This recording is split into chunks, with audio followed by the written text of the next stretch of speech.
I forgot how much I cannot stand this character. And anytime you really don't like a woman on TV, you gotta blame the writers. What in the hell is this? This is a humiliation ritual at this point. Not only in this crazy stuff she's wearing, like what is this? But like all the first season of just or first episode of season 3 of just like that just came out, and like all they do is humiliate the women. And either that is, I mean, one of the main writers is a man, creators, whatever. But like women who write characters that make me this frustrated and make me have no empathy may either hate themselves or hate women or like what, or both. And I'm gonna do a separate video on her and Aidan, because you know who I actually hate more than her is Aidan. He sucks. But this woman gives the worst advice, but won't listen to advice. God, now, I love this. Sarah Jessica Parker is an amazing actress. I just hate that they brought back this show just to do this. If the 2 movies didn't do enough to really just heal my spirit in terms of like having loved how like this.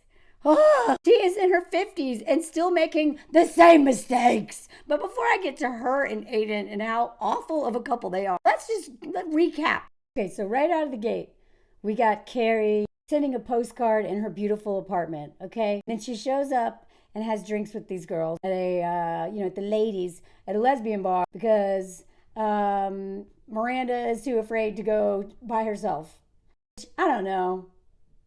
I kind of feel like Miranda would not. Come on.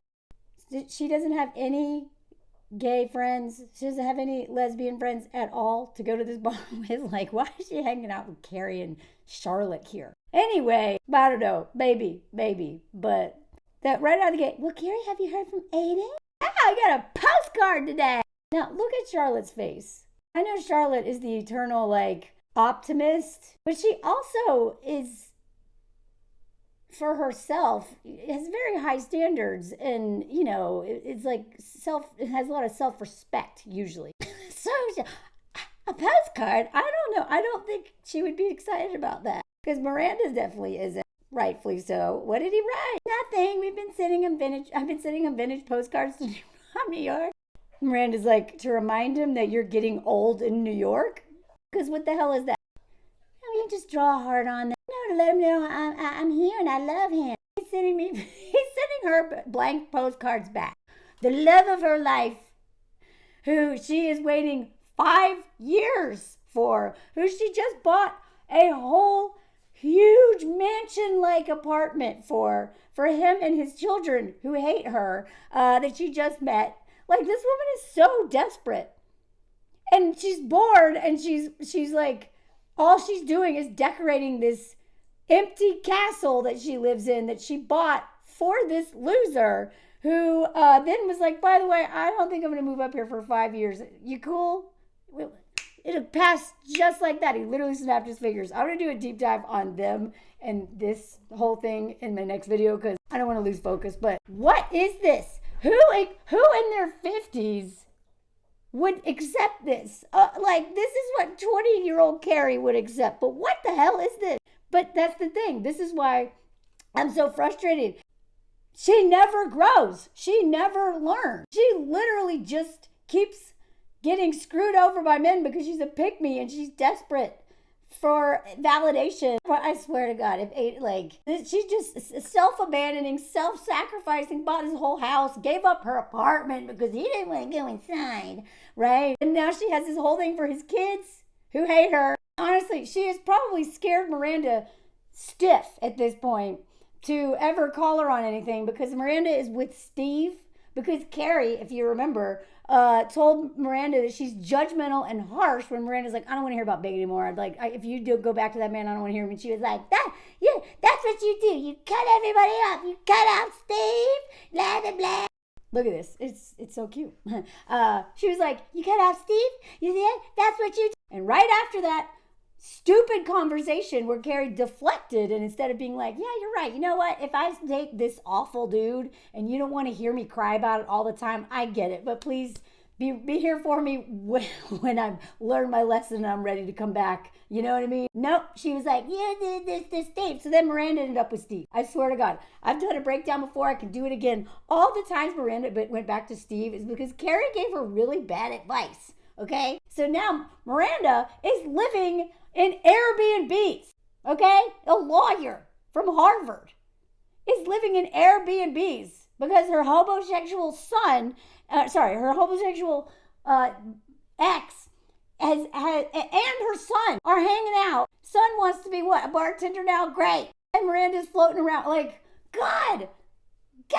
And here's the thing. If there wasn't like internalized misogyny or just whatever going on in the writers' heads, like you would actually have me caring about. I don't care about Carrie.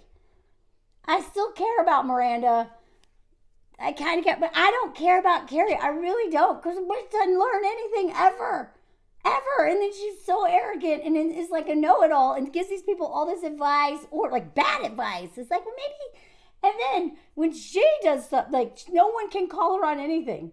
So anyway, so we got all that going on. Okay, and then we catch up with Seema. Now they introduced so many characters and just like that half of them are gone. Like there's like, because it's just these three women and Carrie never learns anything, and we just watched her like grieve her awful selfish husband for a whole season, like, and then reconnect with another dude she never even liked and screwed over, and I'm not even convinced he really likes her all that much. Like there's so much, they had to bring in all these other characters also because they've been criticized, rightfully so, for the lack of diversity. So now they're like, oh hey, diversity, and then they give us like meaningless storylines of other characters, but some of them already disappeared. Che's gone. I know a lot of people didn't like Che, but I blame that on the writing. When you really don't like a character or don't believe it, like it's okay if you hate a character. That's actually good writing. But she wasn't meant to be hated. That's the problem. Oh wait, sorry, let me correct that. I believe Che went by they. I haven't watched those episodes in a long time. Sorry. You were not supposed to hate them. Yeah, you know, you weren't supposed to like hate them. So anyway, whatever. I'm not going to go into the Che and all of the drama around. I know the actor was really upset that they got fired. So there's like all this behind the scenes stuff, but I want to focus on just this one episode. I know I'm all over the. So then we start out with Seema. Okay, this is the only like character that we kind of consistently keep up with, other than Lisa, who's new. It's like a lot of airtime because this is Carrie's new best friend, more or less. They kind of just humiliate her. And you know, when I saw this scene of her snoring, waiting for her loser boyfriend to call, I remember thinking, would they ever show Carrie doing this? That's what really gets me. They humiliate Carrie in a weird way where it's like just no self-awareness and her character sucks, right? But all the other women, they humiliate regularly. Like Miranda, they put Miranda with Steve. Of all people. They humiliated Samantha regularly. They overplayed her hyper-sexual trope or whatever. And it was just like, God, can y'all, and you know, finally they had her dating Smith and all that stuff. And we saw her a little vulnerable. But like, I loved Samantha, but they also just, it was a little over the top. It was a little over the top. To me, they exploited her. Because I'm a big old hoe, y'all. I'm a slut. I don't even know how many men I've slept with. I loved Samantha. She liberated me. But I don't like what they did to her. But when I saw this, Seema's sitting here, you know, she looks all sexy. She looks gorgeous, actually, in this, despite snoring. They would never show Carrie snoring, would they? White Carrie is just like a queen baby, drives me insane. Like, they'll embarrass her, but she always looks good. And she's never, a whole episode about her farting, right? So I don't like the way they started off with Seema here. They have her wake up, oh, hey, you know, it's the assistant. And I do like, she's like calling out, like, I'm waiting for this dude. I haven't spoken to him in a week. Yeah, that's weird. Also, as somebody who worked in the film industry for many years in New York, a little bit in LA, but as someone who's worked on crew, the hours are crazy when you're shooting. I wouldn't expect to talk to someone every day that I was dating necessarily, like a conversation, especially across time zone. But you better believe I would get a voicemail. You better believe we'd be texting, right? Not all day, every day, because especially if I'm working, hell no, I'm busy. But I would, like, what is this? Okay, again, I'll suspend some disbelief a little bit because the film industry is such a unique experience that it feels like you go to another planet when you're filming, especially on location, right? Especially out of town. Then they have her smoke in her bed and catch the mattress on fire. So they got this firefighter making fun of her for falling asleep smoking. And they have her burn off half her hair. So before I continue, my biggest problem with just this one episode, and probably all of this every season episode of this show, and just like that, is I feel like they are writing plot points based on jokes. Like this isn't believable to me. Sex and the City has always had some unbelievable kind of, especially with Samantha's character, right? But they're doing to her what they did to Samantha in this particular scene. Is like, why? You want me to believe that she burned half her hair, none of her face or her body, nothing else, just like, come on. Okay, so then they have Miranda hook up with and deflower a nun. And I honestly, I'm going to show you the jokes they make in a minute to show you, I literally think they wrote this whole thing so that Carrie could say these little zingers, these little one-liners. Like, honestly, all the one-liners in Schmegs in the City were like my least favorite part because they were usually like puns and so dumb. Like every once in a while they were really clever, but they usually were like trying to force a joke in the most ridiculous way. But despite the fact that Miranda, they have her hooking up with a nun who's a tourist, and they really make a lot of fun of tourists. And I get it, New Yorkers do, but like, it's a little over the top. New Yorkers don't care about tourists this much to make fun of them this much, okay? Everybody hates tourists. Wherever you live, if you have a lot of tourists, you hate them. It's just like, but they had this beautiful woman who was looking at her just before this happened. And Carrie's like, oh, she's looking at you. She's waving at you. She comes over. And that used to be Brady's nanny, right? As if, like, Miranda's beautiful. And I'm not saying that this woman isn't. But Miranda basically, a younger woman she was really attracted to. Oh, sorry, that was Brady's nanny. So Miranda the first person who approaches her is from the Midwest and is just a little bit nice. Miranda's like, okay. And part of me is like, well, good for her. You know what? She wanted to hook up. If she really wanted to hook up and have just a one-night stand, I used to love one-night stands. Well, once I learned how to center my pleasure. Otherwise, one-night stands with men suck. But there's no judgment of the one-night stand. Taking someone home from the bar, you just matter. Any of that stuff. My judgment is the writers had Miranda settle for Steve, who ruined her life. Now they're already like doing it with her as a lesbian. She was like chasing after Che like a desperate woman. Now again, part of that's very relatable. There's something I don't like the way they're writing her, because I honestly think all of this was so that Carrie could say that one punchline. Just hold on. So they have a great night. Next morning, never experienced anything like that. At first, Miranda's all touched because she's like, that was, so natural and electric and whatever. And then she's like, I never thought that I could have that in my first time. Miranda's like, oh, okay, thinking she's a virgin lesbian, not like a virgin. But even if she's a virgin, okay. No, they had to go farther. She's a nun. A virgin nun named Mary. All so that Carrie could make a little pun. Then boy does she, because Miranda, when she sees her next time, tells her, oh, I had sex. No. You deflowered the Virgin Mary. Can I ghost a nun? It would be a holy ghost. And then they proceed to make fun of her for wanting to go to Tavern on the Green, which I recalled, isn't that where Carrie went with Big and fell in the lake? And like, what? Okay, hold on, I just looked it up. That was shot at the boathouse. But like, people compare the two all the time. Like, I don't know, New Yorkers chime in here. I hate all the jokes she was making about like, really, you had to marry the nun, go to the M&M store, had her do, like, this is like taking the Scrunchy episode times like 100. I don't know which is worse, that you slept with a nun or a tourist. And then we get this scene. like, Carrie has worn some of the most unhinged outfits. Mostly those outfits were just like, would anybody really wear that? But not even as bad as like this to me is worse than Emily in Paris. The stuff Emily in Paris wears, nobody would wear, right? Like beret and all this crap. like worse than that. Because Carrie wears some ridiculous outfits, but usually they're at least pretty, you know? May not be realistic, but they're pretty. What is this? It's like a milkmaid. And then here Carrie's giving her advice like, why don't you just find a better time to talk to him? Which, I mean, she's tried. This dude's on location. They tried several times, but nope, didn't hear about that. Well, because I'm not you. I don't have your calm reserve. Like, Seema, do you know who you're dealing with? This woman screwed you over last season about going on vacation. I made a whole video on that. I don't remember the details of it now because it was 2 years ago. We waited 2 years for this crap, y'all.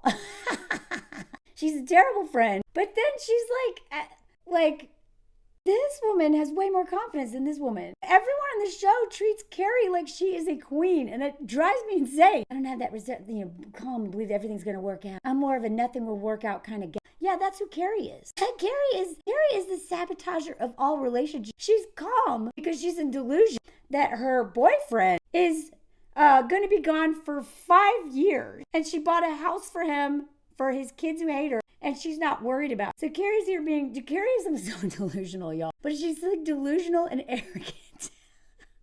And then she's all like, I called him and kind of demanded that he fly to New York and see me. Good for you. Carrie's like, how does one kind of demand? Being like, you controlling man? Oh, you're going to bully him to come see you? Because I definitely wouldn't call my man and be like, hey, do something other than whack up on the phone to me. And actually call. Like, she is in a no contact relationship with Abe. She's not only not going to see this guy for 5 years, they're not allowed to talk. They send blank postcard, no word, no phone call. And she's just like, a little judgmental of her, like, having standard. Like, bro, if you want me to be with you, you better come visit me. How does one kind of demand? Be calm and cool. The cool girl like me doesn't care that you gave up your favorite apartment and bought this huge house that's empty to wait 5 years. You're in your 50s, lady. You don't have 5 years to wait for a dude who doesn't like you to come back. What must it be like to not need that? God, I wish I could be more like you, Carrie. Delusional, not need anything from a man. Nothing. You do everything, Carrie, and not need anything at all. Not expect anything in return. Carrie's just like, you know. But Seema, Aidan and I have been in each other's lives for a very, very long time. We know how we feel about one another now. No, baby. Behavior is a language. And his behavior is, but I don't care about you. I don't want to talk to you unless it's to whack off on the phone. Wait 5 years. But trust me, there was a time when I was as pathetic as you.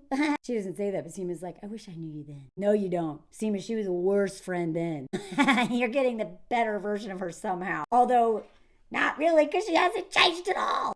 Maybe she's even worse now. But she's more chillaxed. She is so, like, far gone. She doesn't even care that she's being treated like crap. At least with Big, she cared that she was, like, that he was doing all that stuff. She still loved the drama, chased after. Wouldn't deal with all the going on in here to just constantly chase validation, and that's relatable. Haven't we all done that at some point?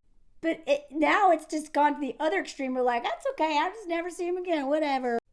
Because this girl's so sure, so confident. Seema, this is what I mean. What is this writing? Like, I know they're also trying to be like, oh, if you don't really know. I just hate the way everybody worships Carrie in this. Then they have Lisa. Not really much happens with Lisa. I think she is stunning, but I'm not liking this necklace they put on her. It's a little over the top. It's something Carrie would wear. Even this scene, it's like she is giving a presentation for, what is it, BBC? I forget. Yeah, a big deal. But she doesn't turn her phone off. She answers her husband's phone call. And he's all like, am I cool? And then she's like, why'd you call me? You know, like, how did this happen? Why did you answer this phone? See, I don't believe she would have answered the phone. That doesn't match with her character. She is too old to answer the phone just because her husband called. She's in the middle of a pit.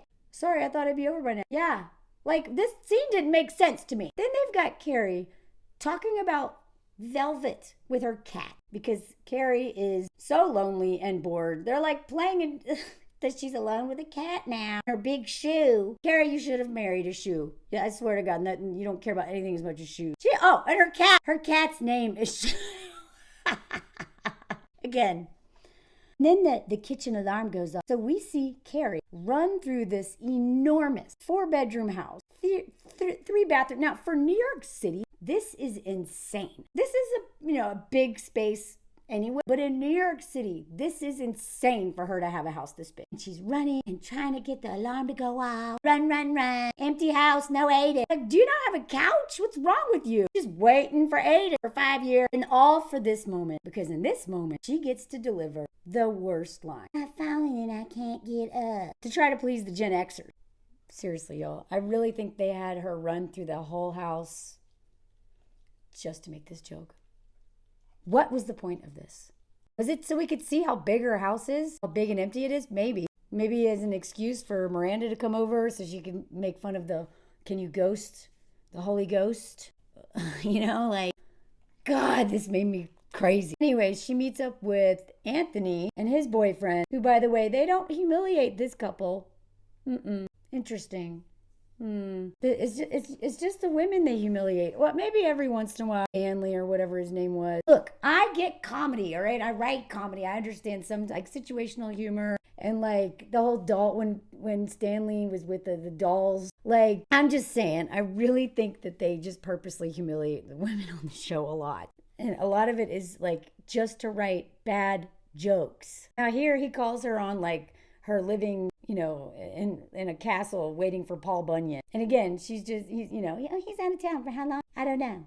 And then later on, he's but what do you mean you don't know? Excuse me? How long is he out of town for? How can you not know? This is a very valid question. And this is the kind of stuff Miranda used to do.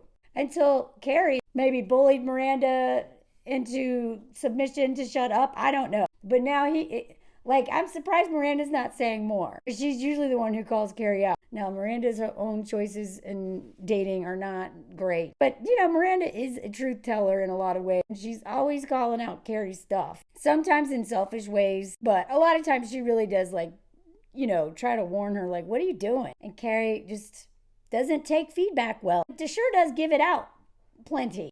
Well, I don't know, because he doesn't know. He has family stuff. It's complicated. He's doing his thing, I'm doing my thing. We basically don't exist at all in each other's lives, but I bought a whole house for him, and I'm going to wait 5 years. We'll figure it out. Figure what all out? He's like, what? And Carrie just shuts it down. And the boyfriend asks about her right. I'm consumed with this house. Really, Carrie, you haven't made much progress. You don't even have a couch. You don't have any... did she just decorate her one room in her closet? What is she doing with all this time? I know she has to wait 6 months for some fabric, blah, blah, blah. I'm just frustrated because the plot has holes. A lot of this is not making sense to me. And then they have another disagreement out here. And so I'm going to go into Aidan and her more. But I just want to show that this guy called her out pretty hard, being what is that? He's not even calling her out. He's just asking important questions that she clearly isn't even asking herself. And then she just keeps shutting him down. And then has the boyfriend scold him, being maybe you should not be this way so much. To the point where they have him apologizing to her for saying any of it. And then saying, please don't cut me out. It took me so long to get in. What is this? This is what I mean. I'm Carrie is literally the queen bee. She's the leader of her own little cult. And everybody is just players that revolve around her. She is everyone's best friend. Somehow, Samantha didn't have another best friend. Charlotte, Miranda, even though Miranda and Carrie are the closest. How is it that this woman is... everyone thinks that wants to be best friends with her. She sucks. And when you had this line, I was what the hell? I would never cut you out. Just so you know, you're not the only one who has one with opinions about us, like her and Aidan. You're just the only one that says them out loud. Yeah, because you silence everyone, but you also have her. Instead of going to therapy, remember she went to therapy once. I'm sorry, 3 times maybe. Tried one. Forked the guy in the waiting room. Bon Jovi, remember? He's living on a delusion, not even a prayer. And then she quit therapy to avoid going to him. She didn't get another therapist, didn't go a different day. It didn't work out with that guy because he doesn't like women after he sleeps with them, and admitted that. And then instead of being maybe I should get another therapist. Nope, she just stopped going to therapy. But she's got an 8 ball, and it says, outlook good. This woman is in her 50s. So then she's just laying in bed looking all sexy. Definitely not snoring with her mouth open like Seema. And then Aidan calls. I'm going to go into this in a separate video. Please let me know if you made this far and you want to see that. Be Aidan, Aidan, Aidan. I thought we weren't supposed to call. Well, the rule went out the window after a 3rd beer. What is this rule? Y'all are not allowed to talk at all. Like, this isn't just theory. That's the rule. They don't talk for 5 years? This is insane. And then they do this. Touch yourself. Be me for me. They have him licking his hand and going at it. And they have Carrie looking at her cat and faking it because she's embarrassed by her cat. That's right. When she reports to the girls later on that Aidan called, he said he missed me and we had moan smack. And I faked it. And then they have her say, I faked the whole time. Real time. What? Like, yeah. Not in your 50s though, right? What are y'all? Are y'all 22? Aidan in my next life was the most honest thing about us. That is the most honest thing about y'all. Aww. What? So we also, when we cut to Seema, and this dude shows up, flowers, blah. Movers are still there, and he's like, I don't care, I only see you. Hello, Mose, what are you doing? What are you doing? They have this guy make this joke. This felt so forced. This was like, everything in this episode was a setup to a like, ba-bum, like, darling, why is your hair shorter? Okay, he forgot she burned it, waiting for his call. So he wakes her up at the butt crack of dawn, because it's Egypt time. Reserves a table at a restaurant. I just got to do this one thing to get it out of the way. Then it's just us. Rushes her to get dressed. Then she looks stunning. Then he puts her in a van with the location scout and the other film crew people. So they're going out scouting location. So this is what happens. She's all dressed up in a car with this dude. All these annoyed people. She's wearing too much perfume. She's got all these guys talking about work. And then they make her roll the window down because her perfume smells bad. They don't like it. Including him. He's the one who complains about the perfume the most. And then Carrie's all like, so it's take your lover to work day. And she's all upset. We're supposed to go to this lunch, whatever. I'd be pissed if I were her too. He's taking her to all these piers, all these places, you know, her hair's all windblown. I mean, it's kind of sweet that he wanted to share his work with you. Please don't take advice from women who are in terrible relationships. Unless they are out of those relationships, do not take their advice. Look at her. Well, it's kind of sweet. He wanted to bring you in a van with all these people. Go scout and he wanted to show you his job. I'm surprised she didn't say, well, you're the one who demanded him come see you. She's like, no. It's like chips and soda. Then the writers do this to Charlotte. Charlotte has the dumbest story of all of them. Her dog, it gets falsely accused of bullying this old lady's dog, and her dog gets canceled.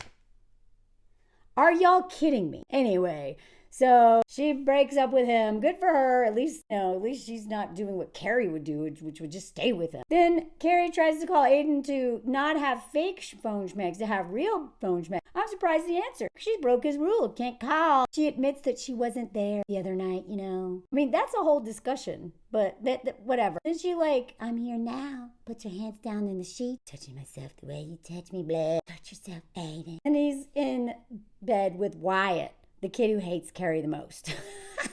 He's like, I can't, I'm with the kid. And then she's all embarrassed. And then they have it ending the episode with her wondering what she's gotten herself into. Kind of. I can't handle 8 weeks of this, y'all. Maybe I'll do that. I just had a watch party on my Patreon. Maybe we'll do a watch party of this show together because I was so annoyed the whole time I was watching it. But if I watched it with other people, maybe we could have fun. I don't know. Anyway, let me know if you want that Carrie and Aidan breakdown because there are so many terrible things about their relationship. Their new version of it that I would love to share. And I've got photos ready to go. Let me know your thoughts on it. Maybe I missed something. If I got something wrong, tell me. And like, comment, share, hit subscribe button.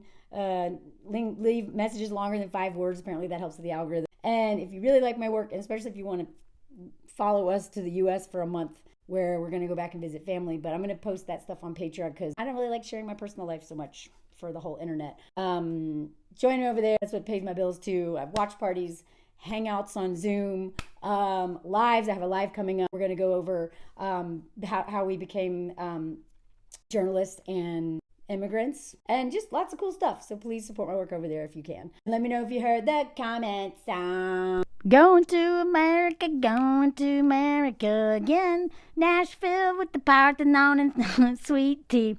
Taking a Frenchman to see America. Cooter's Garage maybe again. I don't know. Doesn't quite appreciate Bo and Luke Duke. Oh, but that's okay. You never will. You're just not a big fan of cowboy hats or Bibles in dentist's office. What the hell? Oh, a lot of dead things in restaurants, dead things everywhere. He's not a big fan of the food either, but he did like the French boots and meeting my dead dad.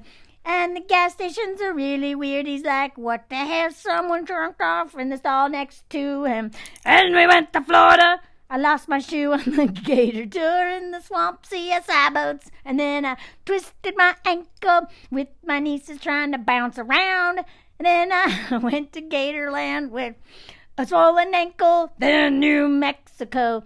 Took 'em rafting with my boot on. Look at that badass Melanie. Then we got hit by a truck on the way home from rafting. Come on. And then we went to LA, and Anthony's like, what the hell? Malibu alert. That's what they call it in France. Then more dead things in the East Coast and lobster. Never doing that again. Then New York and got hit by a hurricane. Then went to the hospital because apparently I had a concussion. By the way, CAT scan cost $7,000. Then we saw some art. You know, the trip to America, Waffle House and crazy stuff. Big Daddy fireworks and adult stuff and Jesus stuff too. Hey, why not Walking Dead? Also military Jesus. What the hell? Sue somebody, which we did when our truck accident. Drinks the size of your head. Hillbilly stuff. He's weirded out by that, but thought this is kind of cool. People living in buses on the mesa. Okay. Had to push me around in the whole trip after the accident and the trash in New York. Not impressed, but the worst thing is, wow, flags so big here. They're everywhere. Anyway, we're going back. Going back soon. Follow us on Patreon.